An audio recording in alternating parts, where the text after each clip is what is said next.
Good morning. So it took me a little bit to get this set up. So sorry, this might be coming a little bit later than I planned. So today we are going to talk about what's happened so far in Romeo and Juliet, um, because the first act and the second act are a lot of setup, right? It's a lot of introduction to characters. It's a lot of introduction to the backstory. So it's not. Um, it doesn't move very quickly, right? There's a lot packed into here. So that's why there's a lot of information kind of for us to review before we move on.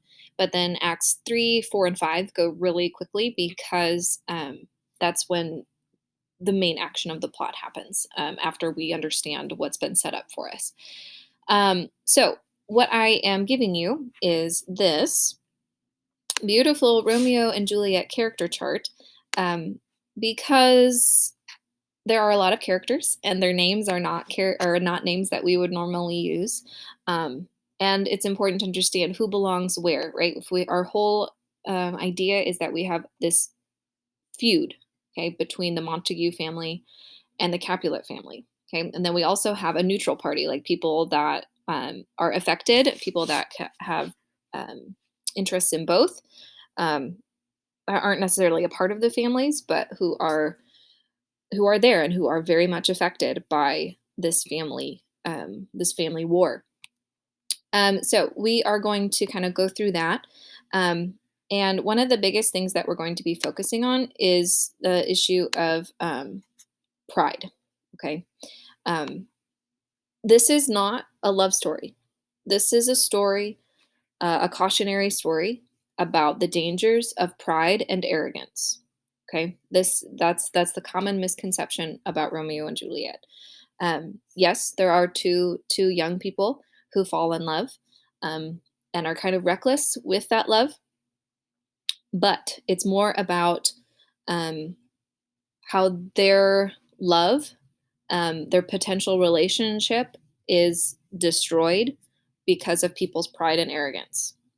So we are going to, as we go through, we're going to kind of look at each character's pride, each character's arrogance, and how that has a negative effect on the story and all of the characters involved.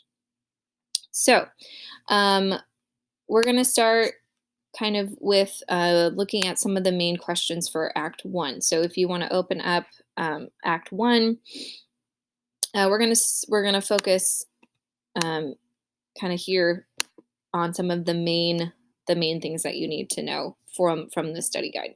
So, what is the reason given for the feud between Montagues and Capulets, and where is this in the text?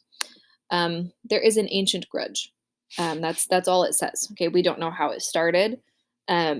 We don't know um, who started it. If it was someone, if it's like soap opera, like if someone cheated on somebody with the other family, and then it all just kind of went up. If someone stole something, if there were false accusations, if there were rumors, we don't know. But we do know that there is an ancient grudge, that this has been going on for a long time before we get to Romeo and Juliet. So it's a vague ancient grudge, and that's what makes this so timeless, right? Families developing reasons to not get along, either within the same family. Some of you might experience that where even like members of your own families do not get along, which is really hard and really sad. Or your family has a falling out with another family, or you know about a different family that has had a falling out with another family because of something someone said, something someone did. Um, and how it affects everybody in that family and all the people that know the family. So that's kind of why Romeo and Juliet can last, and why you can really set it. We could set this in the Central Valley in Visalia. Okay, we could have this be a story of um, a dairy farmer versus a hay company where they had this huge falling out, both very successful. The children, are about the same age, and now they're kind of meeting each other, maybe at CVC. This could totally work, right? That there's this ancient grudge between these families, maybe between like a business deal gone bad, um, but people know it, right? It's known. Like if they ever are in the same area, everyone's just kind of on edge. It could happen. That's the beauty of this story and why we read it. And like I said, not as a love story, but as a reason for us to be careful with our pride and with our arrogance. So, an ancient grudge. So then we meet some characters. Okay, we have Benvolio and we have Tybalt and we have Lord Capulet and Lady Capulet and the Prince, and then the Montagues. So we're going to kind of go to the character chart for this part. So we have Lord Montague and Lady Montague. We have the Prince of Verona, Lord Capulet, Lady Capulet, Romeo, Benvolio, Mercutio, Tybalt. So we're going to start there from what we learned in Act 1. So a few things, right, that we know so far about Lord Capulet. He is hot-tempered and wants to fight. Okay, put a bullet point on this. Okay, he is very concerned with Capulet reputation.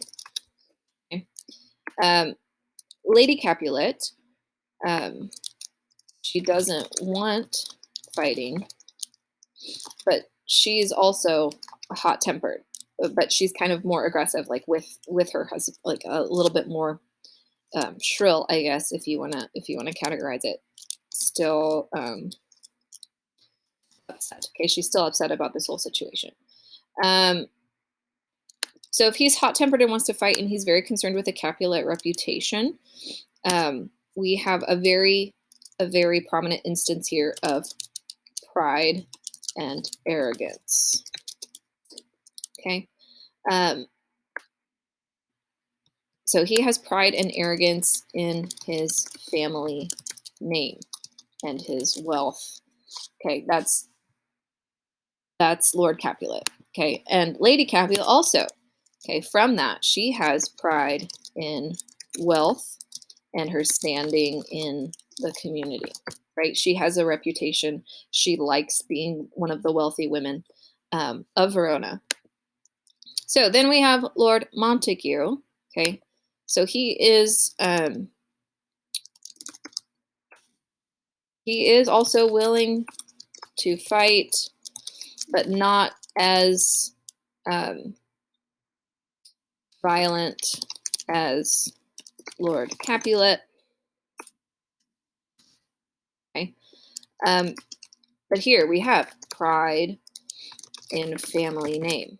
Okay. He does not have as much arrogance as far as being one of the wealthy people, but he still does not like the Capulets. Okay. He still very much values being a Montague.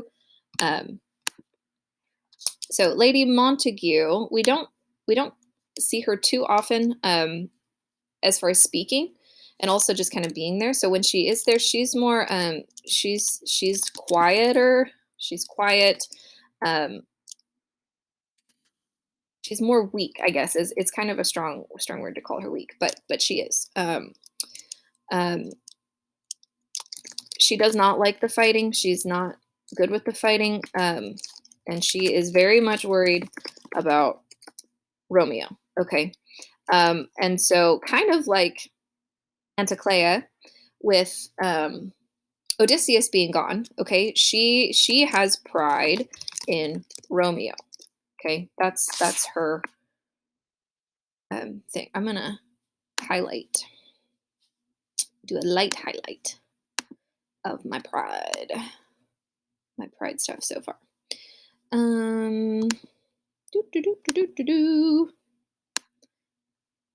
Oh wait, you know what? I meant to do yellow on this side because in the film version, the Capulets are yellow and red, and then the Montagues are purple and green. Come on, highlight. Ah!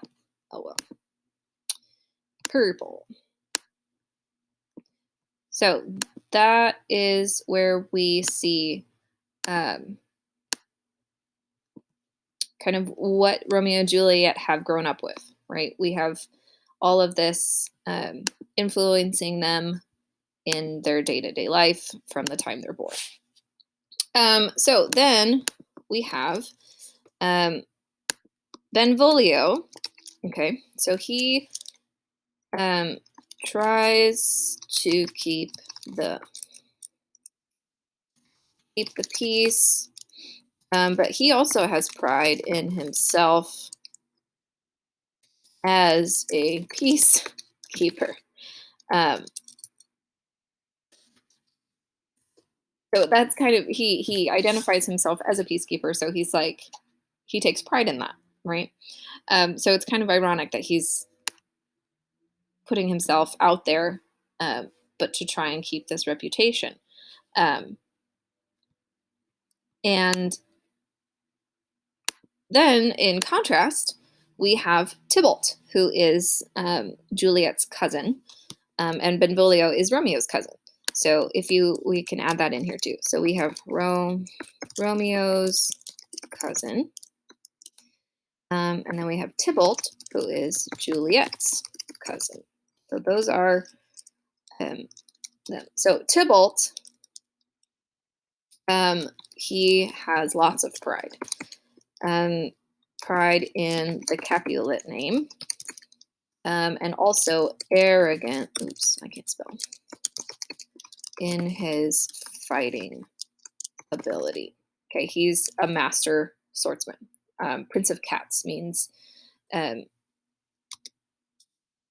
he is agile. Okay, a cat was like it's like a compliment for us. It seems like, well, Prince of Cats, whatever, we think of kind of feral cats like creeping around in the background eating mice, right? No, this is like a cat was like agile, moves quickly, silently. So it was more of a kind of like calling him a ninja, but for in our terms, it would be like a cat would be like a ninja. So Prince of Ninja is like, okay, that sounds better. That sounds more like a fighter. Um, Prince of Cats. I wish we could call him a Prince of Ninjas. Uh, but anyway, so I don't know if that helps understand a little bit more of his ability as a swordsman. Okay, and again, in this time period, if you could fight, you could be successful, right? You can be intimidating. You can be a leader of men. Okay, people will be afraid of you. So he has his pride and his arrogance in this. So then we also have the Prince of Verona so far. And we get to know him a little bit more, but he comes in, and so he has pride in Verona, and his position as the prince. Okay, so he wants to protect. And this isn't necessarily a bad pride, but we know that he is proud and that he wants to keep the peace as much as possible. But ultimately, he is going to make the decision because he is in charge. So he also wants to keep the peace. Okay? He has the best interest of a whole city in mind. So that's what he has to do. So let me look back at Act 1 here. Make sure I'm keeping up. Okay. So just to walk through what kind of happened again, there's that confrontation in the beginning, so we understand how bad this is, how long this has been going on. These families hate each other, and then we hear about Romeo before we see him. Like here, question 8: why is Lord Montague worried about his son?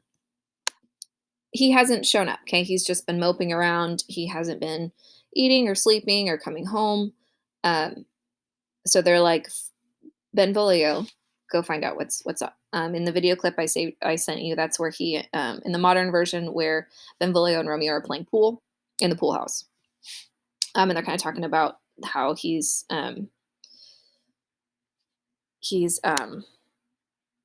obsessed with this woman, and he's like, it's not a big deal. It's just a girl. Get over it. Let's go party and find out, right? And I will make thee think thy swan a crow. Like you think she's the most beautiful thing ever, a beautiful bird. No, she's nothing, right? I'll show you a hottie. Okay, that's basically what he's saying. Um, so Paris. Oh, I forgot to do Paris. So let's go back to Paris. Okay, Count Paris.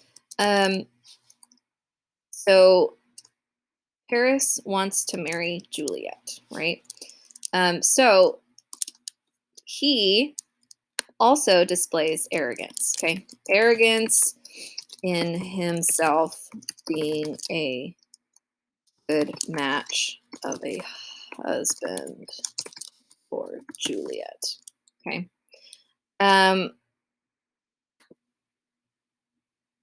He thinks very highly of himself. He doesn't even consider the fact that Juliet would not want to marry him. It's just kind of assumed um, that he is awesome. I mean, and he is. He's wealthy. He's decent age, right? He's not super old. He's also not super young. Um, but he obviously just assumes that Juliet will love him. And again, he doesn't consider her at all. And that's also with Lord Capulet. Okay, he is in charge, right? He has the Capulet reputation that I wrote about earlier up here. He's very concerned with the Capulet reputation. So when Paris comes and says, "I want to marry Juliet," um, he's a little bit. Lord Capulet's a little hesitant. But then eventually it's like, oh, well, yeah, this is going to be great. Like, you're wealthy. Um, you're going to provide for her. Our reputation will be protected because you are a good citizen. Um, so, yeah, let's do it. And he doesn't care whether Juliet wants to or not. Doesn't really talk to her. So here's an important thing to note about Juliet. She will. Okay, let's do it this way. Age. She will be 14 in a couple weeks. Okay, on Lammas Eve. Okay. It sounds really young, right? To be married. Paris is probably in his early 20s. Okay.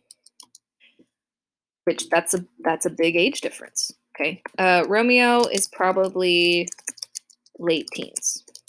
Okay, for his age. And it sounds like a lot, but if you think about it, as far as her being able to fall in love with Romeo and not falling in love with Paris, I mean, when you're almost 14, 20-year-olds seem really old, right? And like not very attractive, because it's just how you view them, that your perception of them. Romeo would be much more attainable. That's like, a freshman, um, or someone that's almost a freshman, like right before, like if we think like the summer before freshman year, like you meet someone that's going to be a junior, or a senior, and yeah, there's an age difference, but it's not so drastic.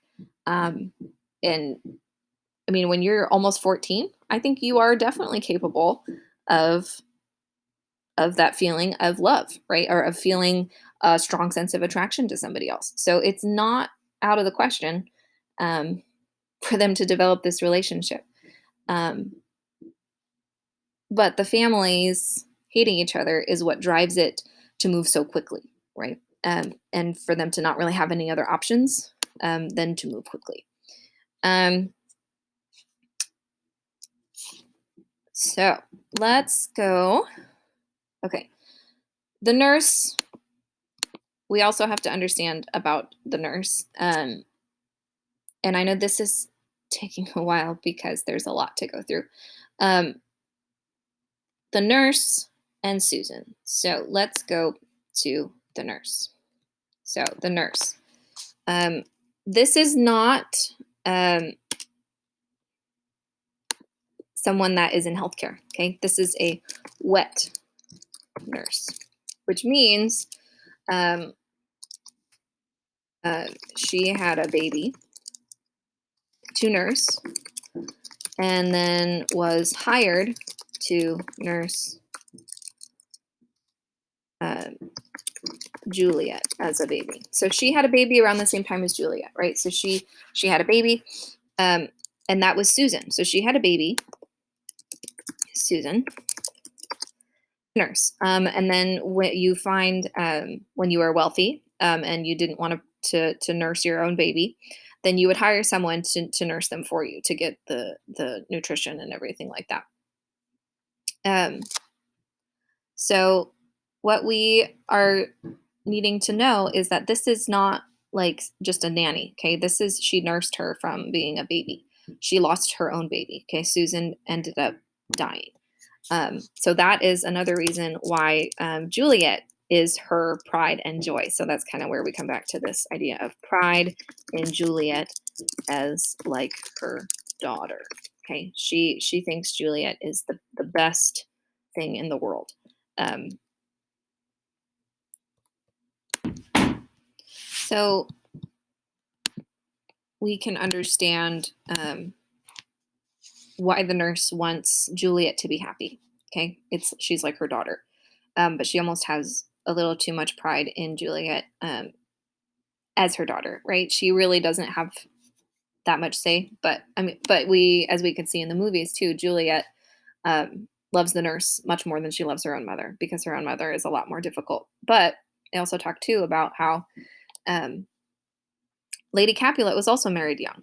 Okay, she was married super young. As soon as a a girl hit puberty and was able to bear children, um, they would try and marry him off because that's how you contributed to society as a woman back then.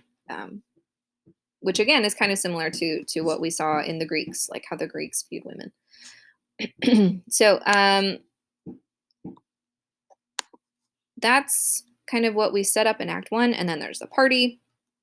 Then we have to talk about Mercutio. Okay, he's the last one we're going to talk about right now. Mercutio. He is he's not technically a Montague. He is a friend of the Montagues that is like family. Like there's no way that he would ever support the Capulets. The Montagues have been his family, his protectors. So Mercutio is an interesting character because he has pride um, in being the funny guy, right? In being the comic um, funny man. Okay, he has that reputation. Um, his reputation is to be the Joker. I mean, he will fight. He has also that reputation. Um, he also has arrogance in his fighting, um, and also of keeping up the Montague name.